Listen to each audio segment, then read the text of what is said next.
বানানো যায়, চলুন দেখে নিই। তো উপকরণের জন্য আমি নিয়ে নিয়েছি এরকম 900 গ্রাম মতো চিকেন। দেখুন এরকম বড় বড় পিস করে নিয়ে নিয়েছি।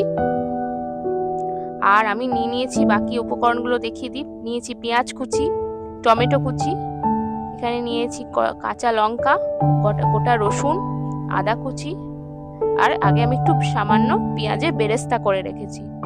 আর নিয়ে নিয়েছি কারি পাতা একটু অন্যরকম টেস্টের জন্য। আর এদিকে আমি নিয়ে নিয়েছি দেখুন নুন, চিনি, গোটা গরম মশলা যেখানে দারচিনি, এলাচ, লবঙ্গ আছে, আর একটু কাজু বাদাম নিয়েছি। আর এদিকে নিয়ে নিয়েছি গোটা পোস্ত, আর এদিকে নিয়েছি গোটা শুকনো লঙ্কা, এখানে নিয়েছি গোলমরিচের গুঁড়ো, জিরে গুঁড়ো, কাশ্মীরি লঙ্কা গুঁড়ো, ধনে গুঁড়ো আর হলুদ গুঁড়ো। আর এখানে নিয়ে নিয়েছি দেখুন আমি 100 গ্রাম মতো টক দই, যেটা আমি আগে একটু ফেটিয়ে রেখেছি। চলুন